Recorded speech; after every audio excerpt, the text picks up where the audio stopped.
Okay, it's time to commit. 2024 is the year for prioritizing yourself. Begin your new smile journey with Byte, and you could start seeing results in just 2 to 3 weeks. Just order your at-home impression kit today for only $14.95 at Byte.com. Byte clear liners are doctor-directed and delivered to your door. Treatment costs thousands less than braces, plus they offer financing options, accept eligible insurance, and you could pay with your HSA, FSA. Get 80% off your impression kit when you use code WONDERY at Byte.com. That's BYTE.com.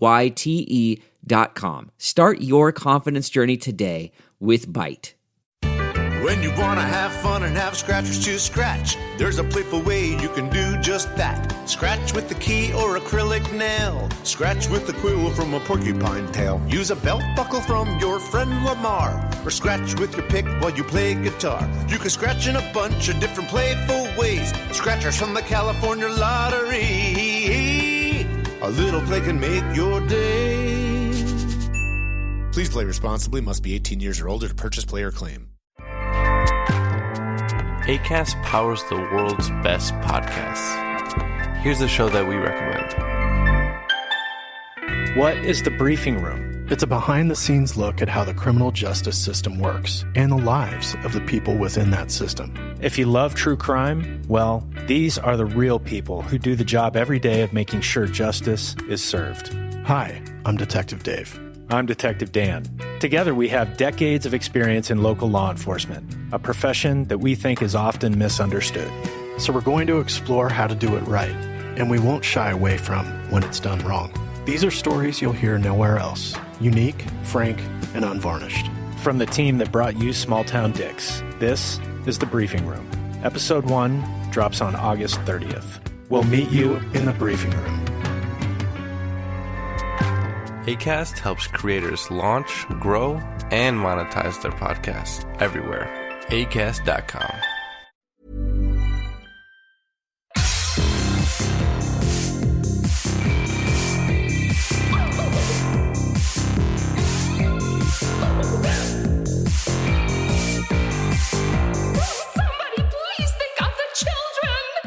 And welcome back to Scarred for Life, the podcast where we open up old wounds by looking back at the films that scared us as kids. I'm Terry. And I'm Mary Beth. And each episode, our special guest brings with them a movie that traumatized them as a child. This week, our guest is Drew Dietsch. He is the creator and co-host of the GenreVision podcast and Fin Flicks, as well as the chief content officer for Giant Frickin' Robot. Hello, Drew. It is so nice to finally meet you in person / camera. We have been wonderful acquaintances over social media, and this is the first time that we're all getting together. And I could not be more excited because we all love horror, and it clearly is going to stick with us until we make our own way into the grave. So why not talk about it? Exactly. Couldn't say it better myself. Said it perfectly. No notes, 10 out of 10. Put it on the poster. So you have your fins, shall we say, in a lot of different areas. Can you talk a little bit about GenreVision and your Fin Flicks podcast? Absolutely. I mean, GenreVision has existed in one form or another for almost a decade now. It started out as it started out as a much more egotistical named project, the Drew Reviews. But then when I got a new co-host and it was much more on kind of equal footing, I was like, I don't want to call it this anymore. It seems too egotistical, and this is a both of us kind of thing. And so we renamed it GenreVision. We kind of played with the format, and that a big part of the show became actually what we call the shelf, which is where we talk about a main topic movie, but then we pick movies or other pieces of art that we think would be like good pairings with it. And then we had the listeners bring in their own shelf picks by commenting on the episodes at GenreVision.com. And it's grown into this wonderful movie club thing where everybody's recommending stuff to each other, where it's a way to find stuff, because these days it's like trying to just sort through things and find things and listen to people's opinions is a whole nother, batch of work on its own. There's so much out there, and there's so many things that fall through the cracks because there's just too much stuff to watch and read and stuff. Yeah, and GenreVision was honestly our way of, kind of being able to be our own curators of the stuff we want to watch, but also for other people saying like, hey, if there's one thing we know in this life, it's movies. We can say that with some, a level of confidence, and we want people to discover things that they probably wouldn't on their own. And then the real big passion project, and the one that is the most work and the nearest and dearest to mine and my co-host Travis Newton's heart, is Fin Flicks. That's a very in-depth show in terms of every season has like a big theme, and we have very specific criteria in the episodes. Like we talk about, the best bite or the best kill in the movie type stuff. And then in season 2, we added a much stronger narrative structure where Travis and I actually became kind of characters in an ongoing story in relation to the movie reviews. And we're currently in production on Fin Flicks season 3, which is the most ambitious creative project I've ever undergone. It's definitely, we've definitely taken the Mystery Science Theater 3000 influence to its height, in that the story that's going on in season 3 is very MST3K inspired and fun. And there is an ongoing arc that we're having to write. So we're doing the reviews right now for it, like the review sections, but then we're also writing scripted material that Travis will be editing in, sound effects and music and all sorts of stuff. And growing up where I did in Southwest Florida, aquatic horror was always right out my window. So it was always going to be, and Travis himself is also from Florida. So we just kind of connected on this, like, hey, we both really like aquatic creature features. Maybe we should do something with that. I love and while that. we're speaking to a really good crowd, especially Terry. Terry is aquatic horror. Not king, because it feels like you both are kind of in competition for king. But I'm appreciative of it, but I am not as in depth as a lot of people are. I will take being an aquatic horror bard. I just want to travel the land and tell people about it. So that's how I feel. That's that good. Did you make that thing that said "my big don't touch me or my gay aquatic son"? Was that you, Drew? I made that for me. I have that saved on my phone and show it to everyone. I have it on my phone. It's been on my phone for years. You've warmed my heart today. It's beautiful. That warms my heart every time I see it and makes me feel very seen and loved.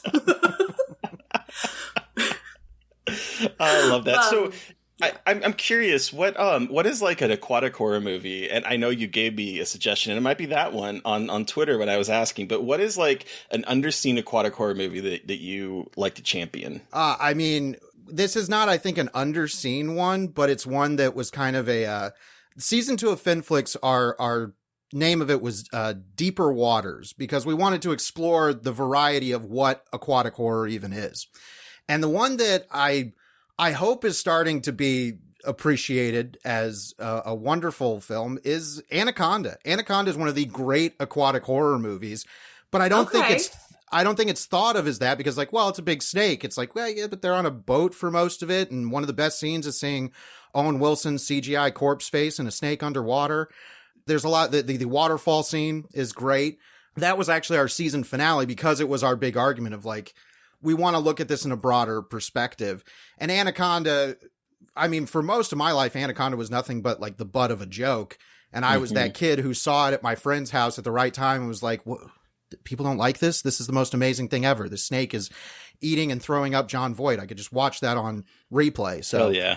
But as far as one that I think is kind of off the beaten path and people will have to see, and I'm going to say it here in the hopes that somebody out there can find it and restore it, is one we're actually doing for this new season, and that is called Creatures from the Abyss, also known as Plankton, which is this Italian 90s movie, but it's all with English-speaking actors, but done in the wonderful Italian way with no sound. Everybody's dubbed over. It's a bunch of kids end up on a science research yacht where I can't even tell you the things that they're doing on that yacht without spoiling some wonderful lines. But it really is like the aquatic creature feature Evil Dead. It just goes so nutso with the special effects and stuff. And it's one that I don't know if there's any plans or anybody out there trying to find it, but it's one of those, like, I'm telling you, if this suddenly showed up on a popular streaming service that people could see it and know about it, it would overnight grow a cult following. Wow. I'm just reading just some letterbox stuff just because I'm curious. And the first thing I read was porn/research yacht. So you've got me. Yeah, there is You've got me so hard in terms of it being like a porn research yacht, and then there's it's like a penis. I'll spoil one strange thing about it. Is it's supposed to be this very high-tech yacht, and there's all these kind of like pre-Siri video displays where some female assistant will be, telling you what to do. So they'll go in the bathroom and they're going to take a shower, and this woman's on the screen in the shower like, ooh, yeah, rub yourself all over. Like, oh my God. I have to watch this movie fucking immediately. It's so great. God. It's so great. And trust me, that's the tip of the iceberg with that one. Oh my goodness. Okay, wow. When you recommended this on my Twitter, I did notice, I think there's a copy on YouTube, and I'm added it to my list because I must, and after this conversation, I think I'm going to be watching it this weekend. Yeah, somebody needs to give that movie the love it deeply deserves. It is an absolute secret gonzo gem. And if this does anything at all to get it out in the world, then I did my due diligence. Hell yeah. Petition to have Drew do something for the eventual Creatures from the Abyss Blu-ray release, everybody. We're manifesting. Thank you. We're manifesting. I'll do it for a copy of the movie. Like, so I'm curious, like, okay, so because you grew up in Florida, you had aquatic horror all around you. Like, what was the film that got you into aquatic horror?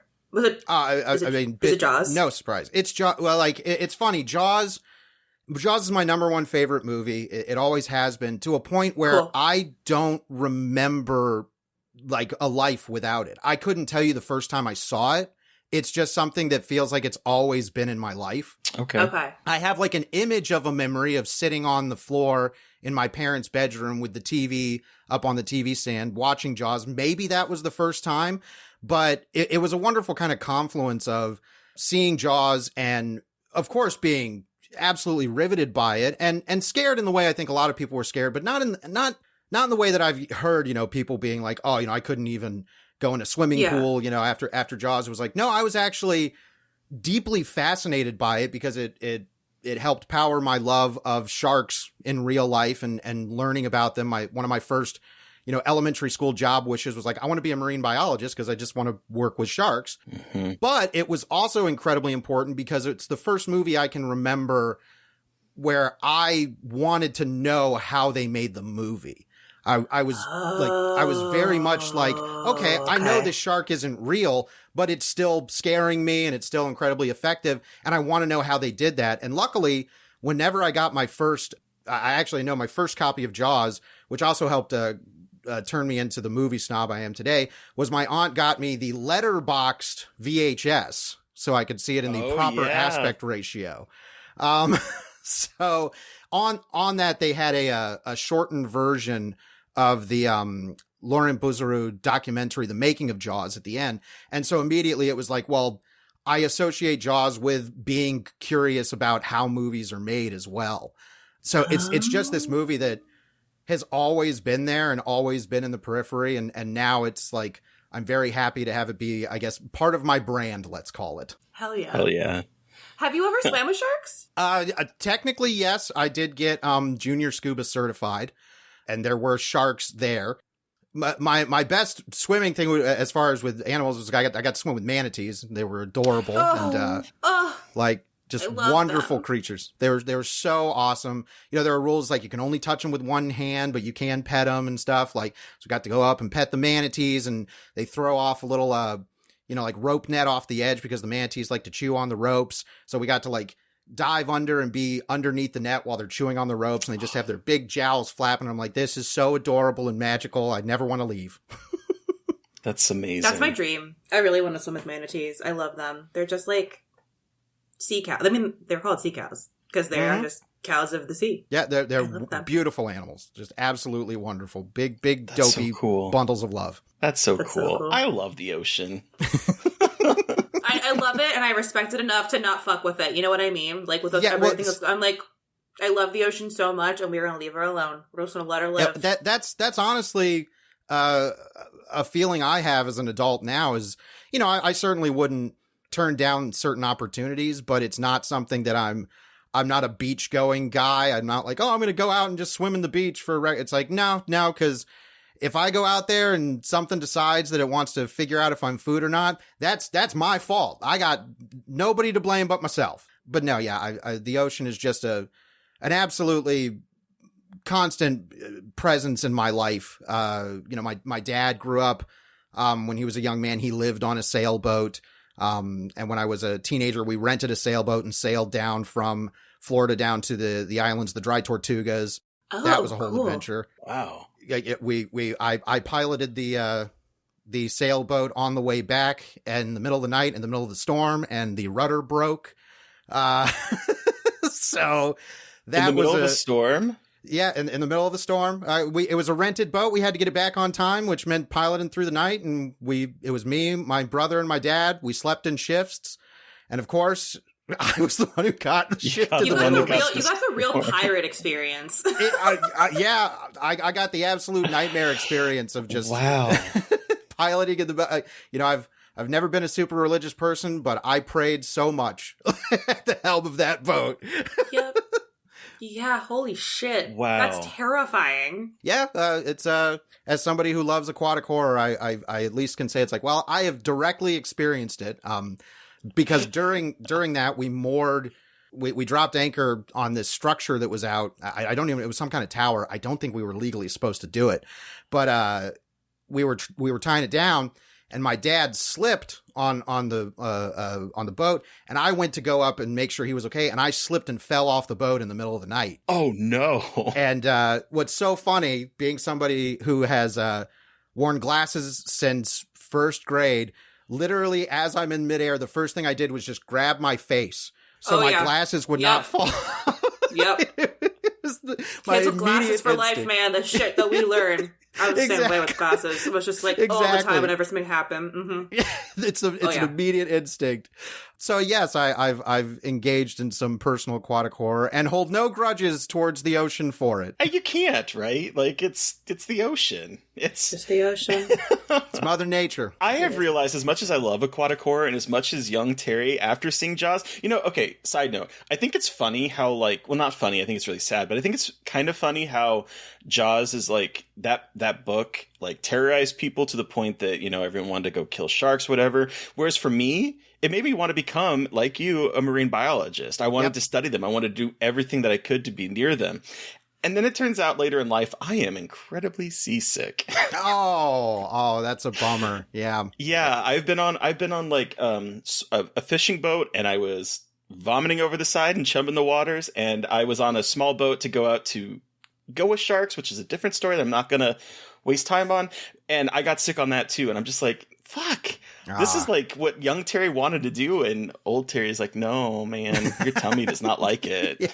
Yeah. I mean, there's certainly ways you can try and mitigate that, but some people just don't have the sea legs. I brought Dramamine with me too. And I was like that. And I stared at the horizon or like the land or whatever. And like to try to like, and none of it. I was just, no. Oh, that's a bummer. I will say, I definitely, when I was younger, was not seasick to the point of sickness, but absolutely because of my vision. I have nystagmus, so it's very easy for my equilibrium to get messed up. Oh, okay. So when I was a kid, it's like, oh, I'm really worried. But then as soon as I got in the water, it was surprisingly calmer, which you would think is like, oh, I'm in the ocean and anything can come at me. And it's, if you're scared of nothing in the ocean, just the nothingness that can get you. It's like, no, it was honestly one of the most serene experiences of my life, getting to dive under the ocean, which it really is going to another planet.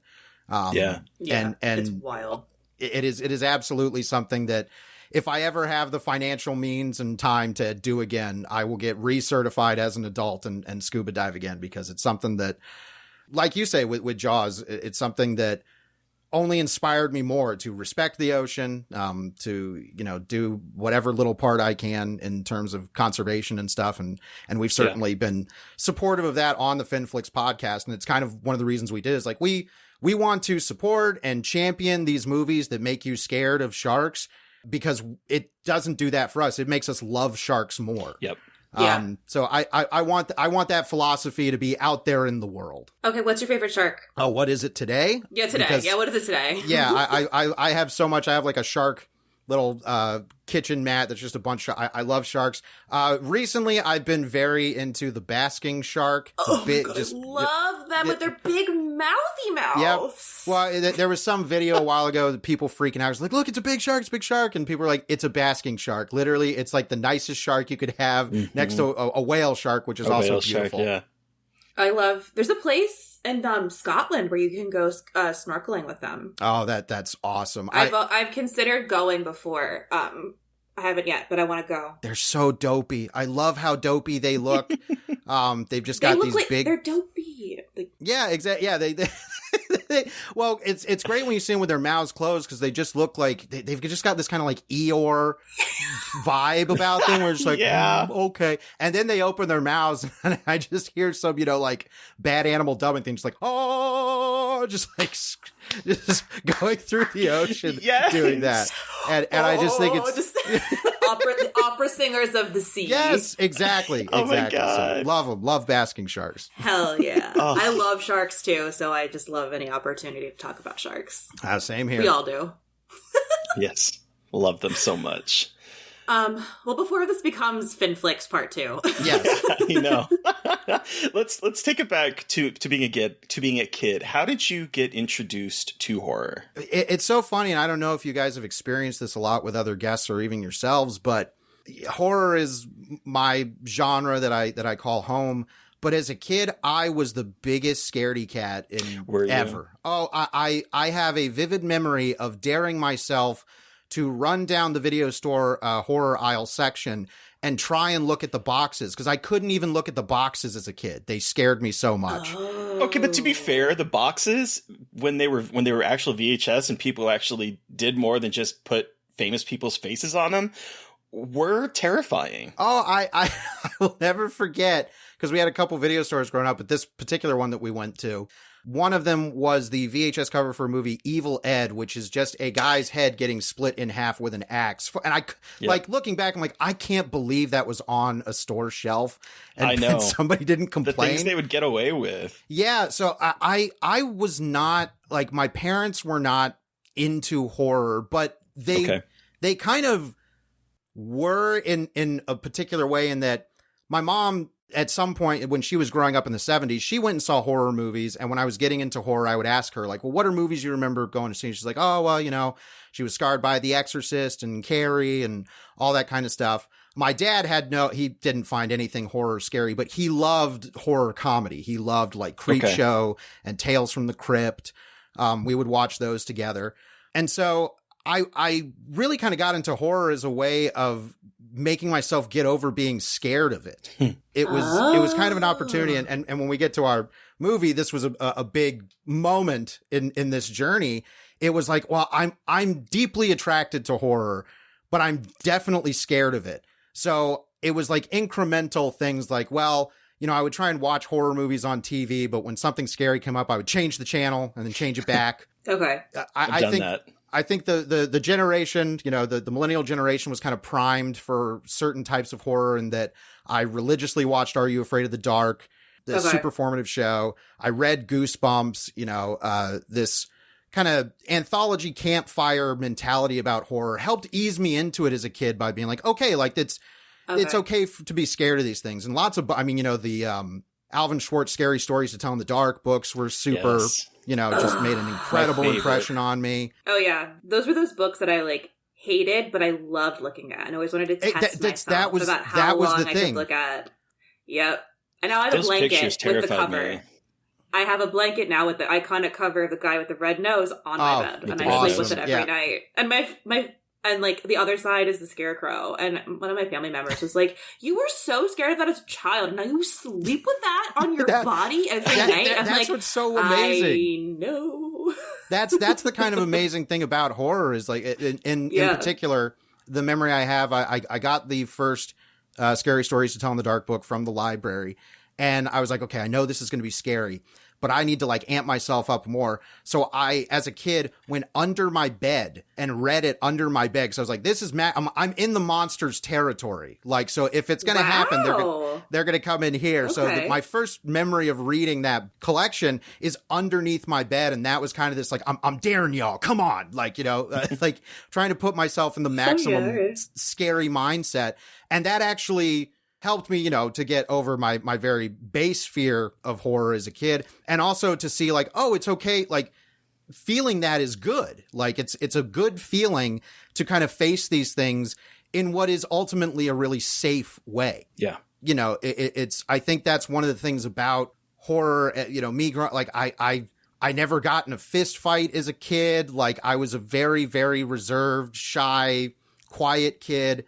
And I was very scared. Like I was scared of a lot of, you know, things. And horror was kind of the way of like, okay, I'm also scared of these things, but I at some point know that they can't hurt me. They can't actually get me. I might have an overactive imagination, but I at least understand the difference between fantasy and reality. And this is a really safe and eventually fun way to face these feelings and indulge these feelings. And so it was pretty much like, end of elementary school, I'm starting like, okay, yeah, like I want to get into this. And I remember I rented Carrie and it was like, well, it's a book, got to read the book. So I bring the book to my 5th grade class. My teacher sees it and she says, hey, you like that Stephen King stuff? And I was like, well, it's, you know, the first one I'm reading, but I'm liking it. And she gives me, it wasn't her copy, it was her husband's copy, the hardcover of Stephen King's It. I was so worried she was going to take it from you. I love her. I know. Well, I mean, you know, so nice. Yeah, it is a landmark moment in my life that she clearly, you know, I mean, today someone will probably complain and get her arrested for doing that. But instead, she gave me this book and she was like, yeah, you know, my husband and I both read this. And if you like it, take it. And that period of time of me reading it, like for whatever that like kind of week was, that's all I remember doing. It was like, I wasn't watching any TV. I wasn't like doing it. I was so enraptured into this book that she had given me. And it was a turning point because that book, you know, it does a lot of things, but one of the things is it is kind of a thesis on horror and particularly horror movies. Yep. And it really just planted that seed immediately. Like, wow, this is just the boundaries of this genre are the only limit is the imagination. And so I will like to go on the record for thank you, Mrs. Beish, for doing that. You changed my life and you rock. I remember getting in trouble for bringing Stephen King books to school. So this story is so fucking heartwarming. And I love that it was it because what both like a dense book, Jesus. and it's also like full of very inappropriate stuff for a fifth grader, like generally speaking. Which is great. Like I think it was because I was one of the kids, like I just loved reading in school. She knew. She was like, she probably was like, this bookworm's gonna love this shit. And you're like, thank you. Well, because love you. we used to have this, I don't even know, you know, what kids do anymore, but we used to have this program, AR, accelerated reading, where it was like you took tests on the computer, you know, on these books. And one of the things you could do, because, you know, lots of kids didn't want to read, was like, well, look, if you bring in your own book and you can write your own test for it. And that's all I did. I was like, oh, yeah, I'm just, you know, so I read Jaws and made an AR test for it. So I think there was definitely, it's like, okay, I don't think his parents are going to get mad if he comes home with this book, because I think they're pretty cool considering the books that he's bringing here. I mean, fair. Yes. So, you know, in that regard, I definitely, even though my parents weren't into horror, they were always very supportive of whatever it was I was, you know, into at the time. They all, they, you know, if it was music, if it was theater, they always were very supportive as long as they saw that it was something that I was passionate about. Like I feel very lucky in the sense that I didn't have those parents who were like, well, we want you to go into this thing because we want that. It was really like, that kid, he knows what he wants. So it's cool by us. Like we'll support him. So when I got into middle school and was really like, that's when my film obsession and by extension, my horror obsession became just everything. I think at that point they were kind of like, well, the train's left the station. Like there's nothing we can really do. So we might as well. He wants some book about the evil dead. We don't know what that is, but fine. Like he's fine. He's not. We don't have to worry about him. He's very well adjusted. He just likes all this wacky stuff. So thank you, Mom and Dad. Hey, that's so I feel cool. like the wackier shit you like, the cooler you are, because you just experience it on the page or on the screen, and then you're like, cool, I don't ever have to think, well, or like, I'll just think about it there, in my opinion. In my opinion. Same. So, you were a really scared kid. Do you still get scared now from movies, or are you jaded like Terry and I for the most part? You know, it's interesting. I always want to be open to the possibility of being scared. Like, it's something that I always want. And there are things in horror, particularly horror movies, that to this day, it's like, there's one I'll pull is an image from Suspiria when the woman comes out of the closet and she's got the knife and she's just wide-eyed and smiling. That image, if I think about it, is like, yeah, that's pretty fucking scary. But it's certainly something that I think as a emotional response and to art, you kind of have to allow for yourself, because if you're not, like, if you're going to be like, well, I'm not going to get scared because I don't get scared by things, well, then you're probably not going to get scared. But if it's like, okay, I'm going to set the mood, I'm going to turn all the lights off, I'm going to close the windows, I'm going to do all this, I'm going to do my part at least to try and get scared. And if I don't, I don't. That's okay. But there are still times when it's like, oh yeah, that for whatever reason, something just clicks in your brain that's like, that's something that is really scary. That's a scary thing. It's not so much to the point where it's like, well, I got to sleep with the light on or anything. But there are times when it's like, yeah, there's just, particularly, I think more so than like watching something being like, ooh, I'm scared that a ghost is in my house. It's like, no, it'll just be like a fleeting few frames of an image from a film. There was a recent instance of that in the movie Beau is Afraid, which I won't spoil for anybody, but it was a very fleeting image of somebody's face, and it just, for whatever reason, hit me to the core. I was like, oh, I got a chill. Like, that was legitimately scary. While I'm certainly not reading books under the bed anymore, I do want to try. I think that spirit is still there, and it's like, I'm going to at least do my part to try and get scared by this movie that I think wants to scare me. Hell yeah. I love that. What was the last movie, do you remember, that really terrified you that you saw? Oh, the last movie. Funny enough, I think it would probably be another Ari Aster film, Hereditary. I got to see a screening. Drink, listeners. Yes. I got to see a screening of that, a critic screening, and it was a very small audience. And it wasn't so much like, ooh, this is really, creeping me out. It was just immediately I saw the kind of like, oh, like, this is being metaphorical about things like mental illness and things, and seeing that displayed in that way is one of those things. It's like, wow, this kind of transcends just being a scary horror story. It's getting into something that's, very, very uncomfortable, which is, what the genre can and should do when it wants to. Yeah. And I just remember walking out of that screening with a few other critics, and we were just, we were all just sitting there talking about pretty much like the last 15, 20 minutes where it was like, this just got ups to a whole nother level to where we were all like, yeah, I think we just like total strangers. None of us knew each other, which we found out it's like, oh yeah, okay, hey, I'm Drew, I'm William, all this. So it was like, yeah, we just like had to talk about this because we all kind of experienced something together that was very, very affecting. And in the sense, like, that is another thing that I love about horror is like, even though it's putting you in an uncomfortable place, it can actually be the thing that helps you find other people and share your experience. Absolutely. 100%. No, that's a good one. It comes up an awful lot on the podcast. So it's like, that is a movie that has, yes, every time we ask about the last movie that you saw that scared you, that one 9 times out of 10 comes up.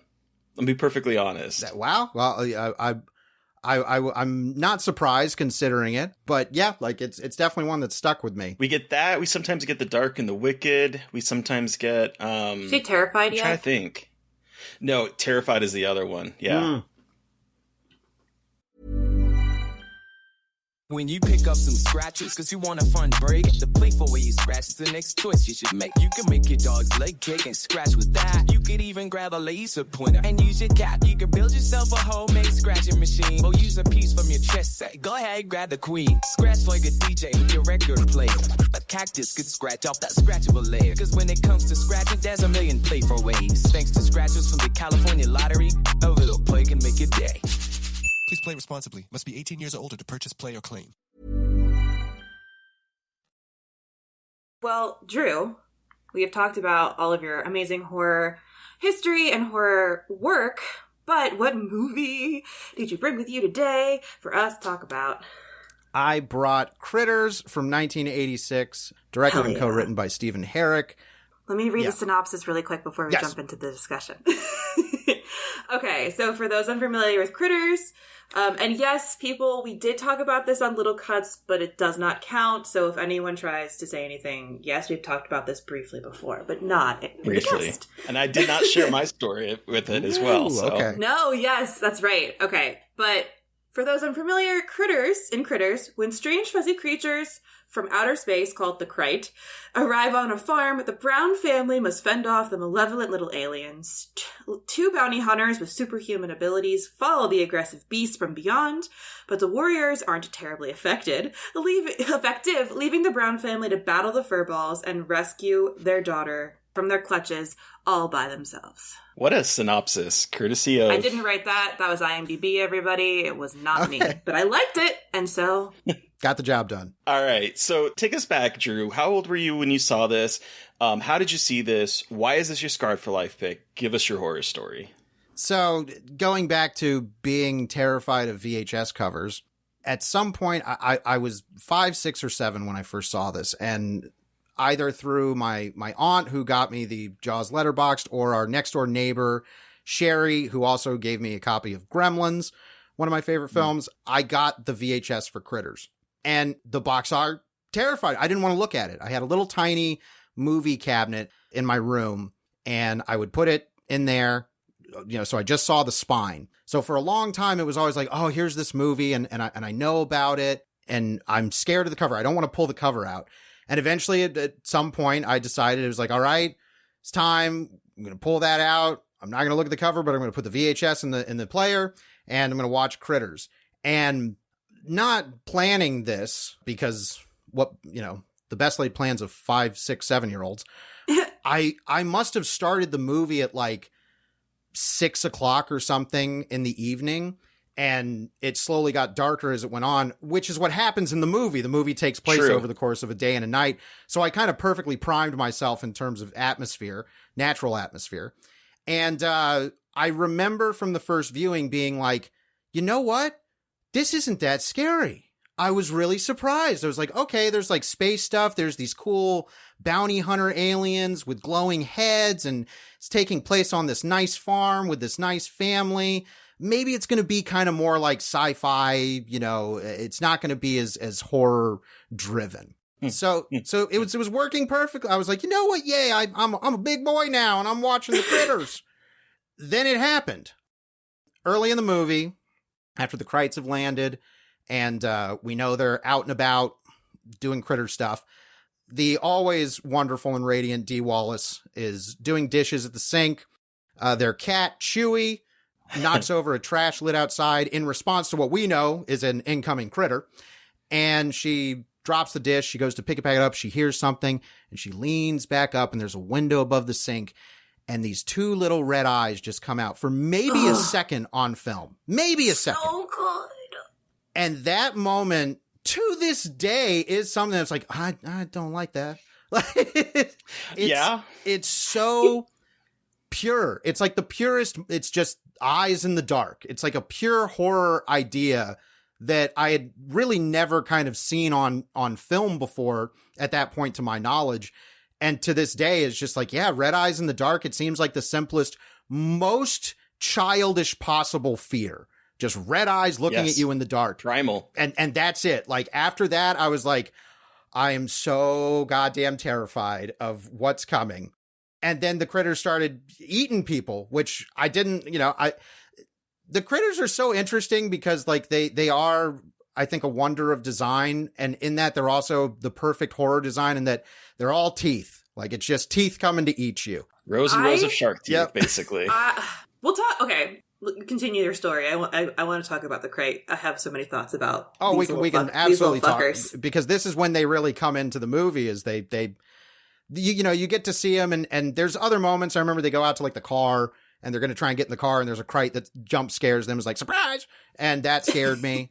But it really came back to, I think that image of those red eyes just planted something in my brain that for years, and only, I want to say in the last, when I was in like my mid-20s, did I stop having nightmares about the critters. Wow, okay. No way! Which is so, like, I wasn't, like, as I grew up, I loved the movies, I saw all the movies, I own all the movies, I love the Kyoto designs and everything, but for whatever reason, they would continue to pop up in my dreams in nightmare form, like. Wild! And it was something that I thought about for the longest time. I was like, why do these things keep showing up? Because I'm not, like, in my day-to-day life, I can walk through and not be like, man, I hope no critters show up, because that would scare me.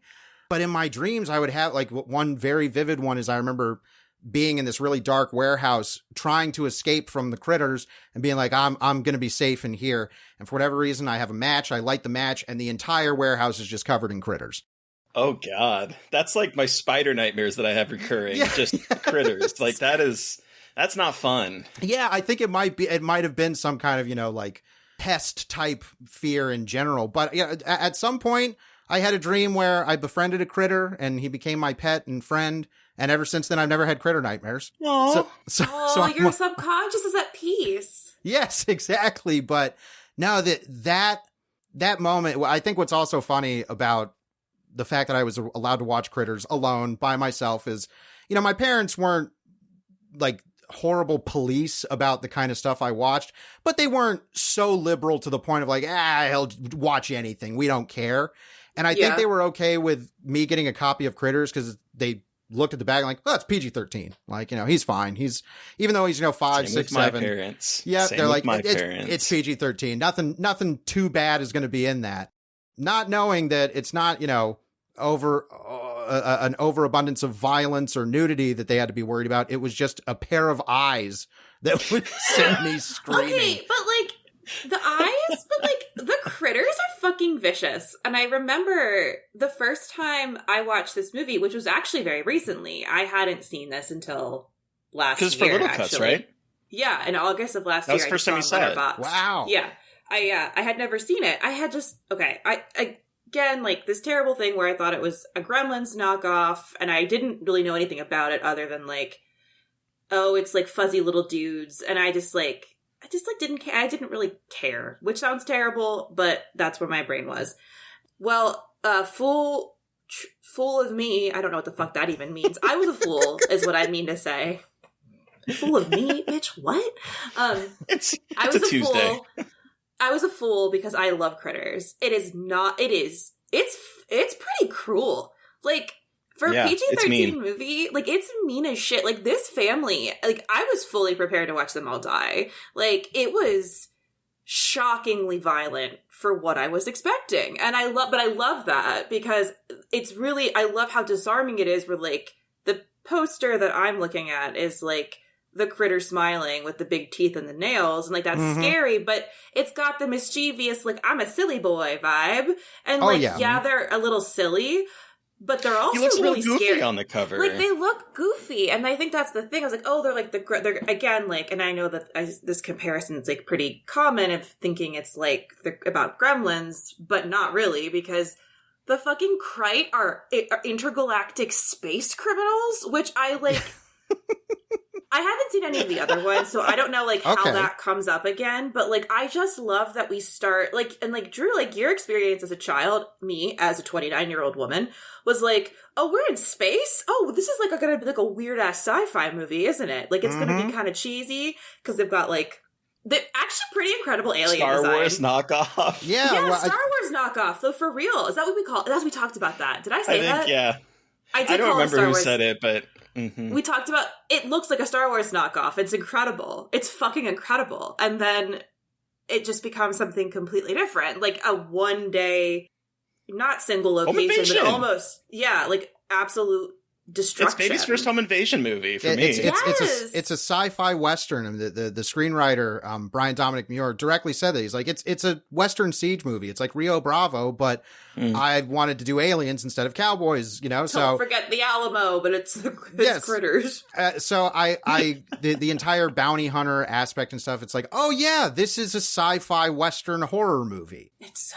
And yeah, the Krites are just like, I would be interested to hear your thoughts on the sequel, Mary. Certainly the second one, because I think Critters 2 is what people think of when they think of Critters. Mick Garris, baby. Yeah, and I love Critters 2, but it's much more of a, like, it skews way more into the comedy aspect. It embraces the comedy. It embraces being a Gremlins knockoff, because the first one was around as a script before Gremlins happened, but then Gremlins happened and like everything, it's like, what do we got that's anything like this? Oh, this thing, boom, do it. And so like I think that while they have some, they have the Critters rag, which I love when they're in the bedroom and tearing stuff up and biting the head off the ET puppet and things like that. It's like, okay, this was great moment. This was very much the, like, you need to make it more like that Gremlins because the Gremlins made money. But the actual Krite stuff is like, yeah, they're little mean fuckers who literally curse. That's a wonderful. Oh, that's right. Fucks. A moment during my scarred for life screening of this as a kid, until a certain point, it was like, yeah, I'm legitimately scared. This is really scary. But then, and don't ask me why at this age I knew that they were saying fuck, but I knew it. That moment happens where one of them goes, they have weapons. The other one's like, so what? So what? Boom. Fuck. I almost pissed myself laughing when that happened. I was like, that's when I was like, I think this might be a perfect movie. Like, I think that this is one of the best movies ever made by any human being. Like, thank you. What? I'm glad to not be alone in that thought. This movie is so ridiculous. The fuck? It's so good. It really is. It's just like, sorry. So much 80s things like squished together, and it somehow works and makes sense. We got a little bit of Star Wars. We have a little bit of like the home invasion stuff. We got all this like stuff happening and gender changing bounty hunters, and yet it works. And I love that. You can't forget the quintessential 80s movie rock and roll montage that somehow has to factor into the plot. And then that's where one of our bounty hunters gets his sick look from, is from the lead singer of a hair metal band. Which, the last time I was watching this was so weird for me because I'm staring at him going, why do I know who this is? And it's because it's Terrence Mann, who I know from 30 Rock, because he played Deep Sea Explorer, bringing this back to aquatic horror. He played Deep Sea Explorer Bob Ballard, and it was Terrence Mann. And so like that is what I'm drawn to, and I was like, it's Bob Ballard is what I was like, why does he look so familiar? And I shouted it the last time I was watching, it's Bob fucking Ballard. Oh my god. So there you go. I was the only kid in my class belting out lines from Johnny Steele's Power of the Night, which I will not recount here, but no, like there is a as an adult, I see it as like, oh yeah, there's a wonderful kind of DIY feel to certain elements of Critters. And like, we talk about the Star Wars stuff in the open. It's like, yeah, it's not just a Star Wars. It looks like it's a Corman movie, like ripping off Star Wars. Yeah, like it's cheesy, but it like knows what it's doing in terms of the cheese and like the alien specifically with its giant head and like, but not really a head. It's all just like shoulder, kind of. Whatever's happening there, it's just like an egg.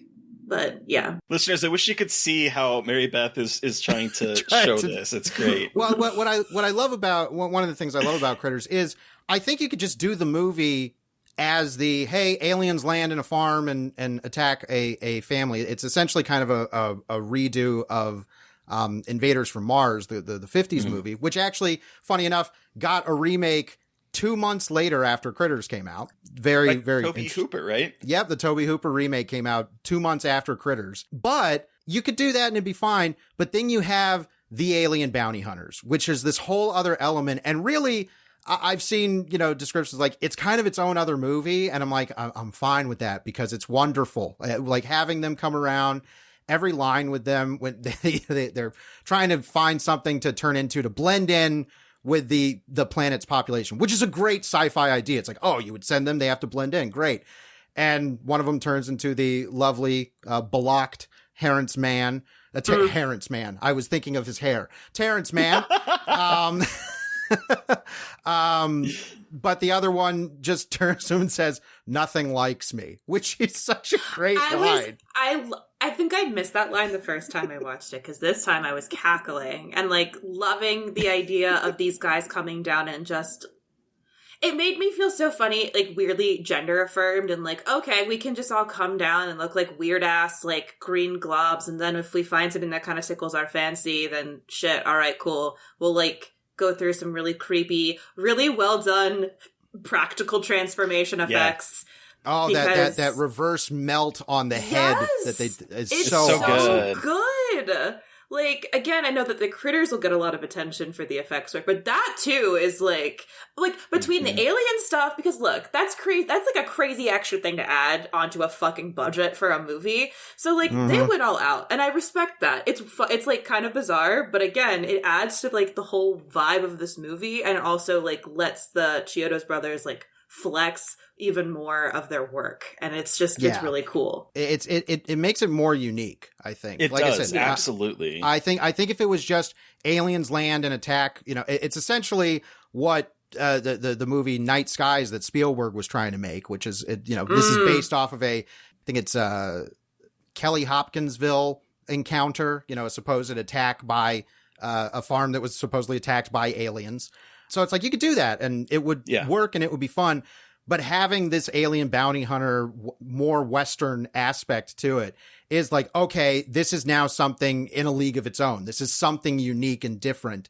And it's just always been, it's one of the things that every time I rewatch the movie, I fall in love with more and more. I'm like, I just love the bounty hunters. I do too. And I love, and I've had this realization a couple times. And actually, Joshua Anderson, former guest of the show, has written an article on Gaily Dreadful for Pride like 2 years ago about the gender fluidity of these characters, because it happens more in the second one. And correct me if I'm wrong, because it's been a while since I've seen it, but there's a moment where one of the bounty hunters is again struggling to find someone, and he looks at Charlie, and Charlie like holds up a magazine to like not be have him transform into him, and it's a centerfold, woman centerfold, and so he finds that as being his form and becomes her. And it's like, I love that we're in this 80s thing, and it's not intentional. It's just, it's played for kind of a joke. It's funny. Ha, but there are some aspects of this that like, I think a deep gender reading could be done on. And I love that that's happening in this silly movie about fucking balls of fur. Space piranhas, essentially. Basically, yes. Piranhas. They are space piranhas. They are. But they have some wonderful attitude, and I mean, I love them. Certainly, I like you said, I don't think it's intentional, but in the second one, he continues to. They give them names in the second one, Ugg and Lee. Get it? Ugg and Lee. But no, Ugg is Terrence Mann. Yes, and for whatever reason. Well, the reason is because he's Terrence Mann. He's just decided to stay as Terrence Mann forever, I guess. I mean, because they want to. Why not? So. I mean, sure, yeah, but they want to keep casting Terrence Mann, and he wants to keep getting a paycheck. So more power to him. But yeah, the idea of the bounty hunter, the bounty hunter in the original not being able to choose a form that works for him.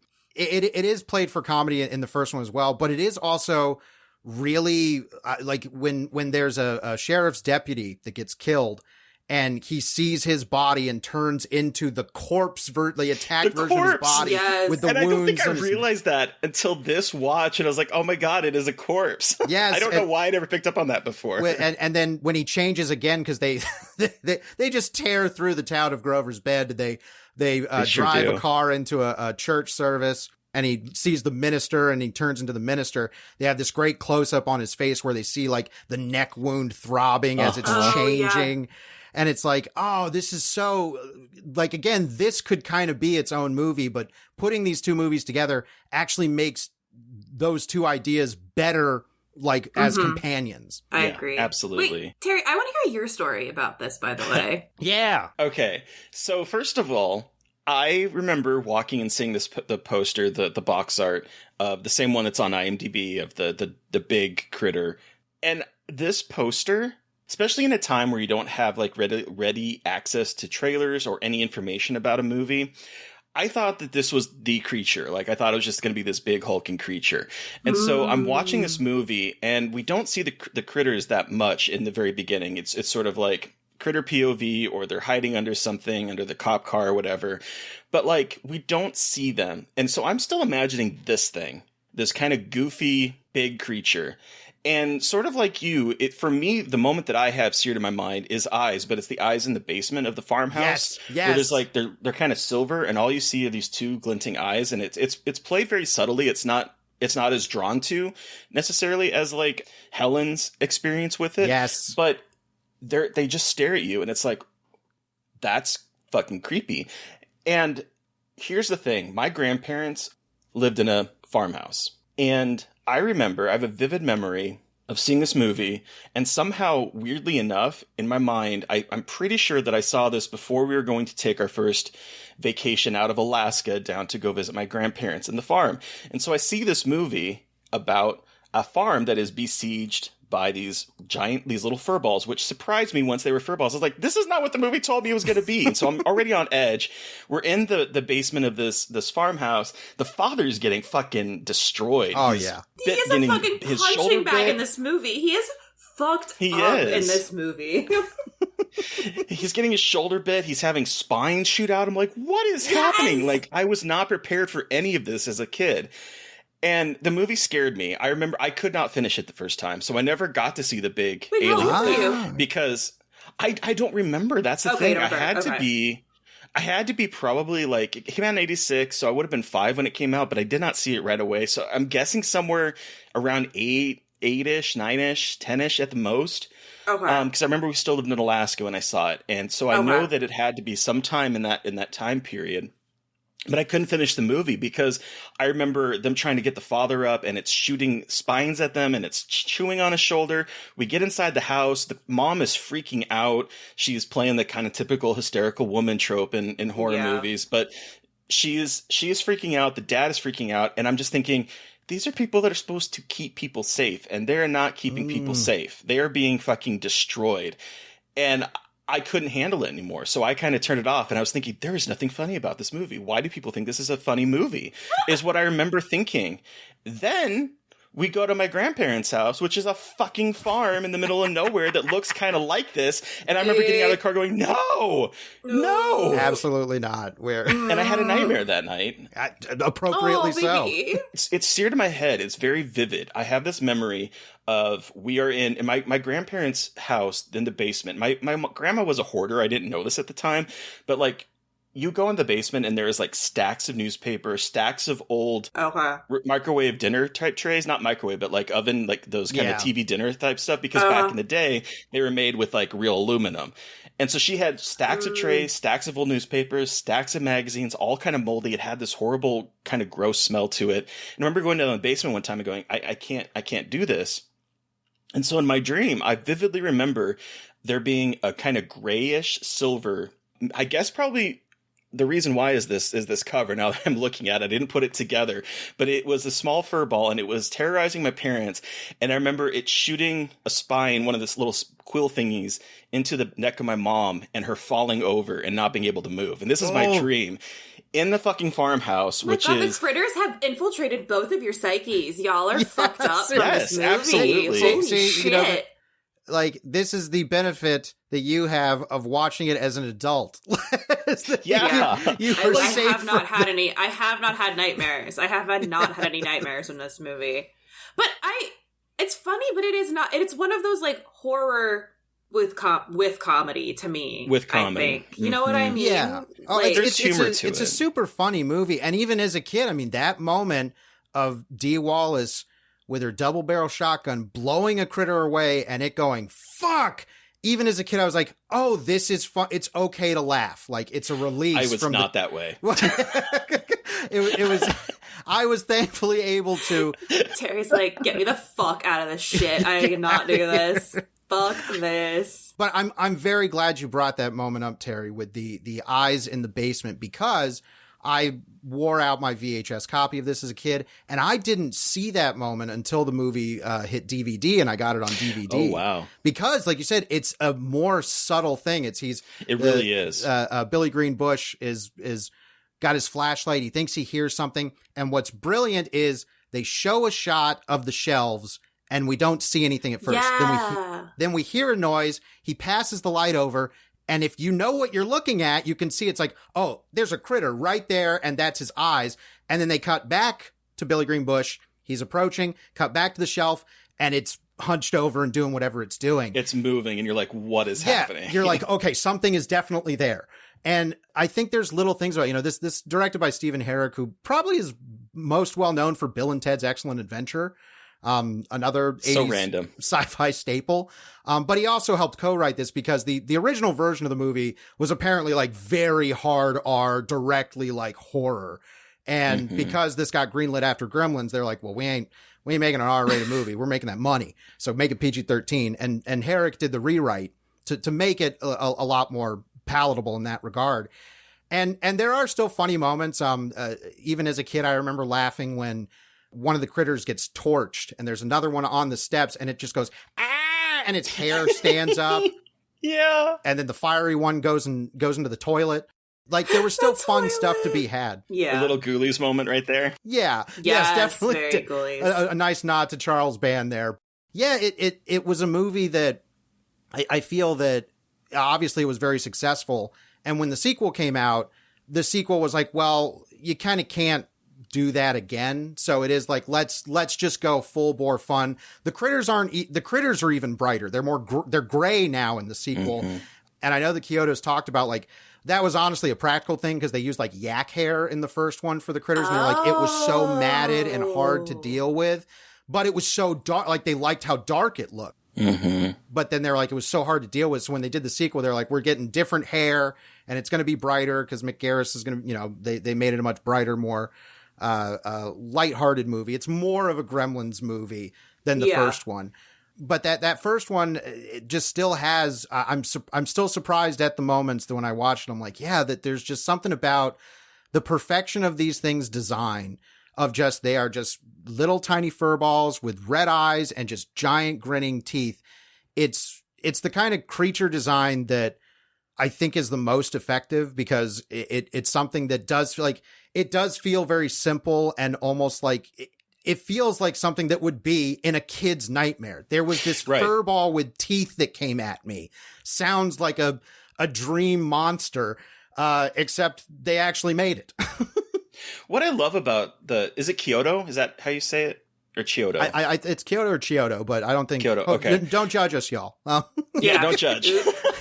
But the one thing I love about the Kyoto brothers is the fact that their creations are very like whimsically macabre. Like between the Killer Clowns from Outer Space and this, there's something kind of goofy and silly about them, but also like terrifying. And I'm thinking about this, Drew, because you're talking about how they feel like it's out of a kid's nightmare. And I think that's true. It's like that kind of thing where they feel like they could almost be something you'd want to like reach out and hug and like and enjoy. But at the same time, that mouth is full of fucking teeth, just like the fucking killer clowns that are cute and whimsical and kind of goopy, like, but they're also horrifying. And so I love that's kind of their mix in films. And I wish we had more of them, honestly. Yeah, I have seen this subgenre of horror dubbed Gremcore. Little monsters running about. And it is a subgenre that I have a particular affinity for. And I think it's just something that was more, I would say not necessarily acceptable, but just more embraced in the 80s. And as time, it's funny. I remember an interview with Jordan Peele of all people, and he brought up Critters, and he was like talking about movies, and he goes, Critters is a movie I watched a lot as a kid. It's not a good movie, but it's, and I immediately want to be like, well, if I ever get a chance to sit down with Jordan Peele, I'm immediately going to be like, so you said Critters wasn't a good movie. What do you mean by that? Explain yourself. It's like, so Yeah, elaborate, because I'm on the other side of that fence. I think it's not only a good movie, I think it's kind of a minor masterpiece of the era. Gremlins, which gets all the play and is wonderful. I like to watch it every Christmas. Gremlins is more directly magical and even more so whimsical. Like, it has, the Gremlins are outright goofballs, you know, breaking the fourth wall and stuff. And there's a potential to the menace of Critters that I think has been diluted as time goes on. It's not helped by the mini series, and where it's just like embracing the silliness. Like, it kind of diminishes the menace behind that silliness. The Critters and New Binge web series is a thing that exists. I don't recommend it to anybody. The last movie that they made for direct-to-video, Critters Attack, it's not great, but at least it's like, okay, you're trying to get things back on the right track. I feel like it feels the closest to the first movie in terms of intention, you know, pretty much since the first one. But it's just kind of hampered by its budget and its reach exceeds its grasp. But I'm glad to see that I feel like people are kind of coming around to the first Critters. Again, I think that's helped by Critters 2. I'm telling you, I think this is a series that is primed for a requel. I would like to see Dee Wallace, Billy Greenbush, Scott Grimes, Nadine van der Velde, come back and have to deal with this again. That's what I want. I will not give my Critters pitch, but I will say that, because I of course have one, I will say that I do think that there is an avenue for Critters to come back in a way that harkens mostly back to the first one, because it is this kind of cult little franchise. Like, I own all the movies. I've seen all of them. I've used Critters 4 to help my insomnia. And it's not even the worst Critters movie. I don't think I've seen 4. I think I've only seen the first. Is 3 the one with Leo? Yes, 3 is Leonardo DiCaprio's feature film debut. Yeah. Did we talk about Billy Zane in this one, in the first one yet? We have. Okay, no. Let's can we just I just want to because we're getting towards the end of our conversation, and I really just want to bring up the fact that Billy Zane is in this as the boyfriend of April, who April is aggressively trying to fuck the entire time. Good. She is trying, and you know what? I love a good horny female teenager. We don't see enough of horny women in movies coming onto boys. And guess what? Teenage girls are horny too and want to fuck. So it's just again, in the 80s, a weird, nice little inversion of gender dynamics in these scenarios, and showing that oh no, women can be pushy too. And I love that. You know, it's a small thing, but I think it's kind of important in the grand scheme of horror. I am so stoked that you brought that up, because when I rewatched the movie last night, and it's, I've seen it a billion times, but one of the things that I liked and keyed in on the most is Billy Zane's character, Steve, with his sports car that ain't going to be hauling much hay, according to April's dad. His license plate holder says, "I don't give a shit what your other car is." And I never realized that until this watch.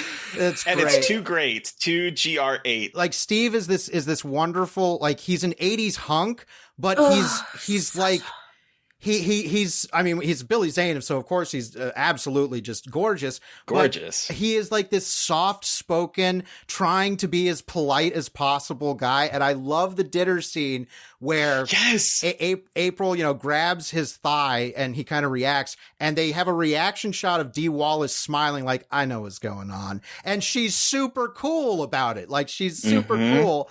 So when they're rushing out and she's Steve said he's going to give me a ride in his new car, and he's like, I did? Yeah, sure, I did. It was really great, Mrs. Brown. And she's leaving, and the dad, but you can tell he doesn't want to leave. He's what? He's what is the best okay, I guess we're leaving now? He wants to hang out with the parents.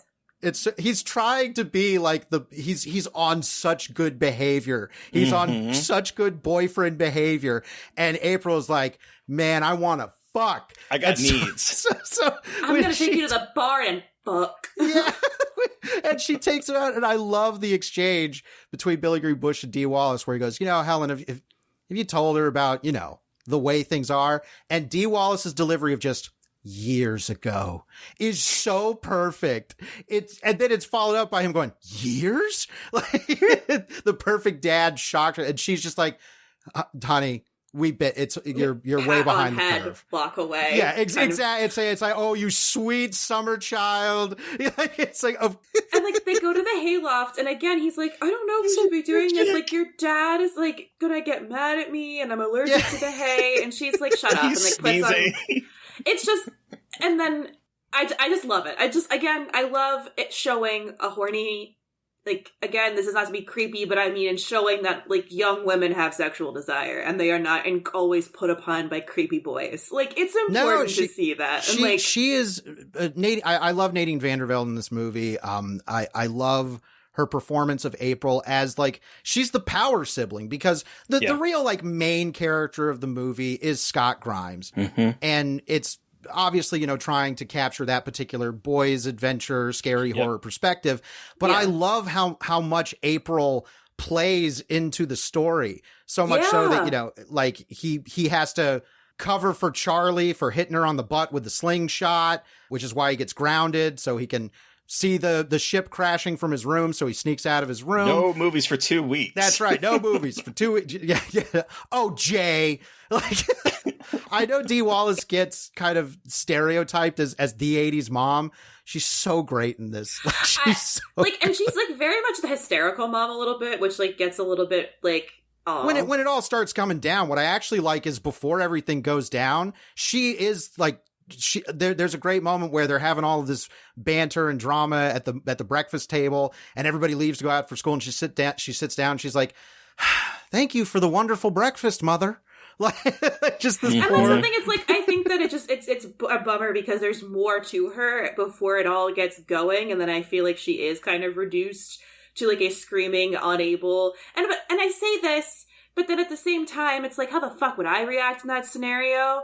You know what I mean? So it's like and juggling, I'm juggling it back and forth of like, oh, screaming woman, but also like, well, I mean, like, what the fuck would I be doing? Kind of also. So I don't know. I mean, she's all of us if we were faced with this, let's be honest. Yeah. But in the realm of this movie where she's the only one who is like panicked and screaming, and she's just reduced to sort of like, I was really surprised at one point that someone just doesn't slap her, because that is also like a big thing in the movies. Tropey. Whenever there's like a hysterical woman, and I'm using quotations, listeners, is that moment of like, snap out of it, you know? And so like it plays into that trope a little too much for me, but like I just think it does her kind of bad in that moment, because I think her character is really interesting up until the point when she is screaming. In defense, in a couple defenses, I will say, one, they at least I like that they actually take the dad out pretty early, so she's actually the one that has to handle the shotgun a lot. Yeah, and she's the one blowing critters. She blows away the critter that leads to the great fuck. So, but the particular moment that I think that I think's being focused on is when she asks Scott Grimes to go checks like the windows and stuff, and he's like, I already checked them, and she just screams, I'm like, well, check them again. And instead of the slap you moment, there's an acknowledgement of like, yes, like this is an extremely stressful situation, and I'm not handling it well. And the kids understand that in that moment of like, okay, like this, we've never seen our mom have to deal with this kind of stress before. But I really love all the stuff with I love her coming across the Johnny Steele Power of the Night music video while she's trying to read her little book and just being like, what is this crap? Like, it's a perfect mom response. It really is. I love Wallace. Fuck, she's so good. But Billy Zane, Cujo.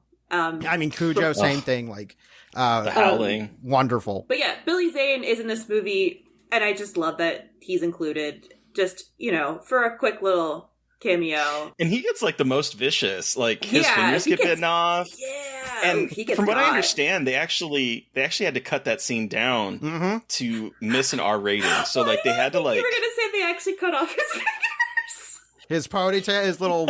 It's not. I don't even know if it's proper to call it a full ponytail.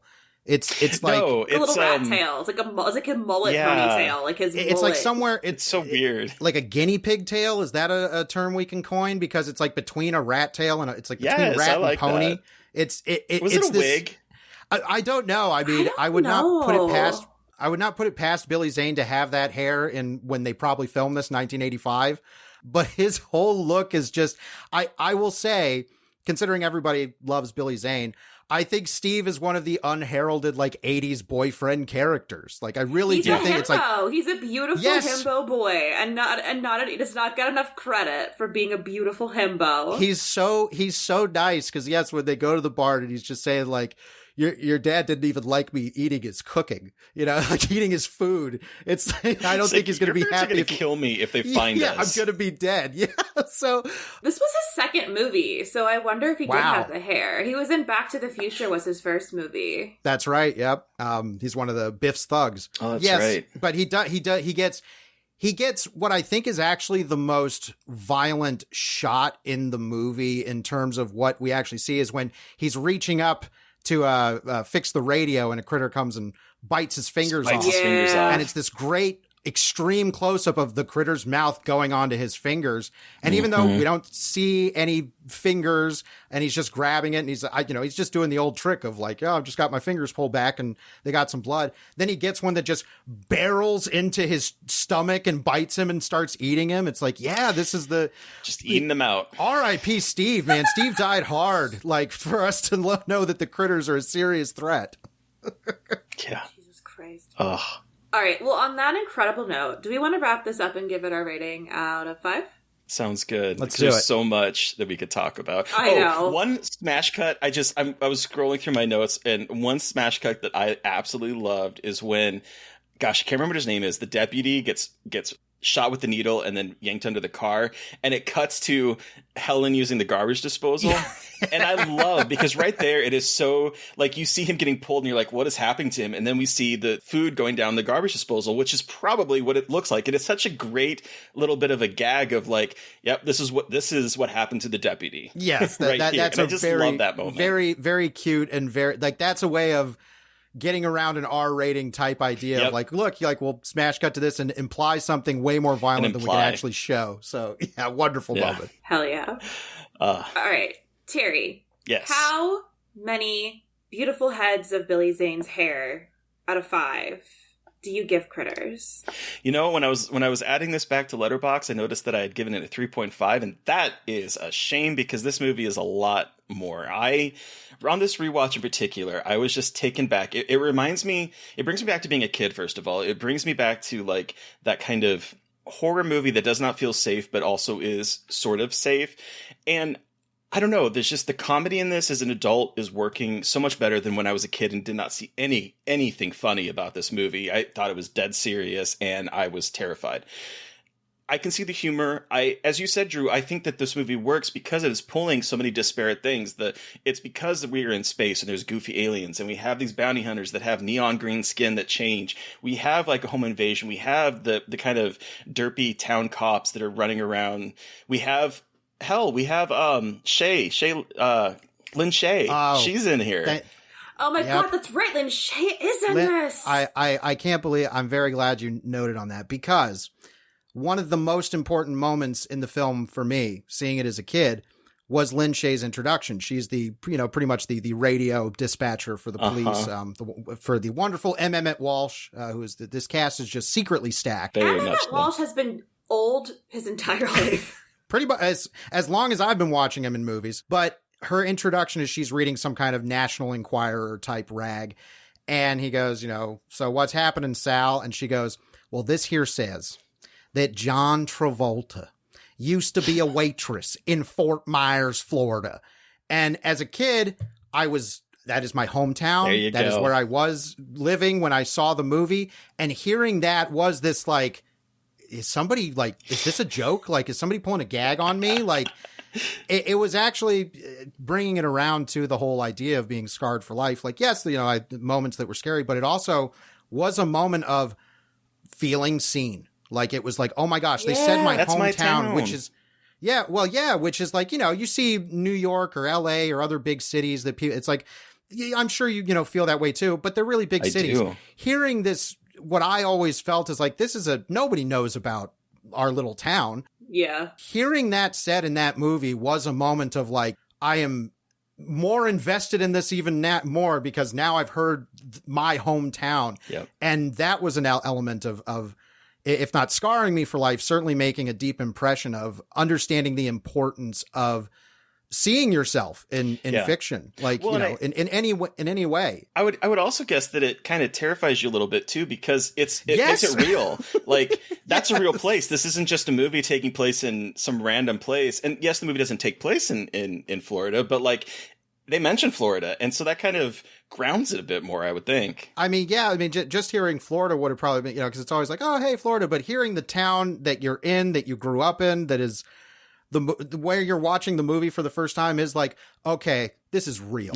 Yeah. This is really happening. But yeah, anyway. Back to your rating. It's a 4.5. I think this movie is close to perfection. I love this movie so much. So I'm going to chop off that little rat tail and give it 4.5. What about you, Mary Beth? I'm also going to give it 4.5. I think this is such a quintessential, like, 80s movie, but is so smart in how it's like, it on the surface looks like such an 80s movie, but has such interesting things going on under the surface that you wouldn't expect. I love how mean it is. I love that it's not afraid to, again, like, fuck with gender roles a little bit and having the dad get absolutely destroyed in the beginning and have him be dragged around by his daughter and his wife primarily. I think there's some really cool stuff going on there. Like, instead of having a dead parent and the kid having to be the dead parent, we have the injured parent, which I think is like a really cool trope that not enough movies play with. Yes. I think there's just a lot of really cool things happening here that are subtly really fascinating for what this movie is. And the effects are incredible. I want a little guy. I want a little crate as a buddy. And I just love how, and then I also I love kind of a bittersweet ending with their house exploding. They're alive, but they're banged up and their house is gone. And it's just like, really it comes interesting back at the very end, though. Yeah, it comes back at that's right, duh. At the end where it, like, reconstructs and everything, which is also funny a really fucking cool scene in terms of, that is a reshot ending, because the original movie did end with their house totally destroyed and they just left, and then you see the critters' eggs at the end, and they reshot the ending because they were like, it is too much of a downer. They were like, oh, their home's just like, what's going to happen to them? So then they have which, by the way, the actual explosion of the house is not only incredible as an effect, it's a huge explosion. I like that the Krites blow up their house just to be dicks. Just to be dicks. They pause and are like, and like, that's, again, like, they're assholes. They're little furry agents of intergalactic chaos. Like, they don't really have a purpose, like a goal, not purpose. They don't have a goal. They just, like, want to fuck shit up. And we need more movies about little weirdos just fucking shit up. Like, horror movies specifically. Like, there's enough, like, weird, like, comedies that do that, but I want another horror movie that is little weirdos fucking little weird shit. assholes. We do not have enough of that, and I think we need it. So, 100%.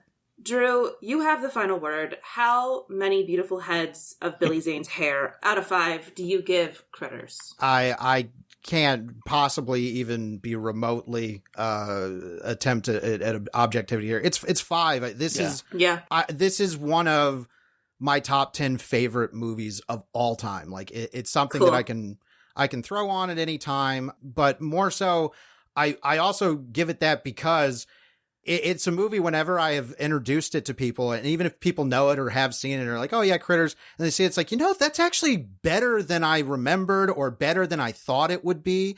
It's a really, really good script. Yes. Like, it's just a good, tight execution of its premise with lots of flavor. I think that the thing that keeps it from being acknowledged as a truly great movie is like, well, it's a silly B horror movie with little, ghoulies, I'm sure somebody has called them. And it's like, yes, it is that too, but there's nothing why would that ever be a negative? Like, those are all positives in my book. It's still, I think, one of the 80s movies. Like, when people think about the 80s, like, oh, Back to the Future and stuff, for me, I think of Critters. Sorry, my cat is an agent of chaos. It has been a moment since we have heard that. I'm glad I was here for it. She learns. That in a while. That's so funny. Yeah, she hasn't done that in a very long time, but she knows that is the way to get herself out the door. Yeah, little bitch. Anyway, but yeah, I mean, and pardon her. For Billy Zane's hair, alone, I give it 5 out of 5. I mean, you got it right. It's true. Well, thank you so much, Drew, for joining us and bringing this movie. Thank you. So we could revisit it. Where can the listeners find you? And do you the floor is yours if you have anything you want to plug or talk about. Sure, come check us out at GenreVision. We actually did an episode about all 4 Critters movies all together. You can, we would love to have you as part of the GenreVision Club, GenreVision.com, or wherever you get your podcast. Just search GenreVision, all one word. You can read stuff that I've written before at Bloody Disgusting, of which I've been a contributor. You can check stuff out at Giant Freaking Robot, and you can follow me on Twitter for as long as that still exists, at Drew Dietsch. Hell yeah. All right, listeners, you've heard from us, but we want to hear from you. What are your thoughts about Critters? And then also the other Critters movies. I'm very curious in hearing about that. Send us an email at scarredforlifepodcast@gmail.com. Drew, what would be your rating? Is it 1, 2, 3, 4 in terms of like the quality of those films? Oh, in terms of the series? Yeah. It would be probably 1, 2, 4, 3. Oh, 4, 3. Okay. Yeah. If you ever want me to come back to talk about Critters movies, you do not have to hesitate. But yes, I would say, and I'm not going to count the new binge or the new one. They're kind of outside of that. So, but yes, 1, 2, 4, 3. Hell yeah. All right, listeners, but you can send us an email about your Critters thoughts at scarredforlifepodcast@gmail.com, or you can reach out to us directly on Twitter. I am at MB McAndrews. And I'm McKaylee Dreadful. And of course, don't forget to follow the podcast on Twitter at Scarred Podcast. And please don't forget to review, rate, and subscribe. And if you want to help support us, we are on Patreon. Thank you to Eric Power for our artwork. Thank you to Sean Keller for our music. Thank you, everyone, for listening. Please stay safe out there, but most importantly, stay creepy. And until next time.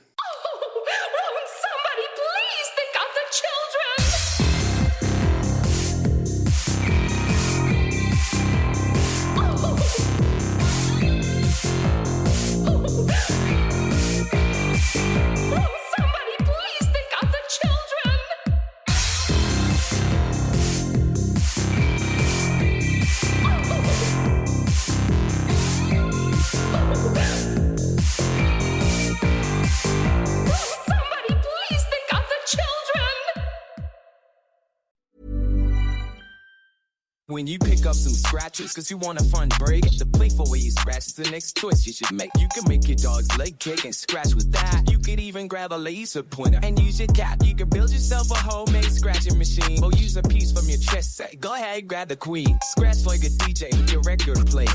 A cactus could scratch off that scratchable layer. Cause when it comes to scratching, there's a million playful ways. Thanks to scratchers from the California Lottery, a little play can make your day. Please play responsibly. Must be 18 years or older to purchase, play, or claim.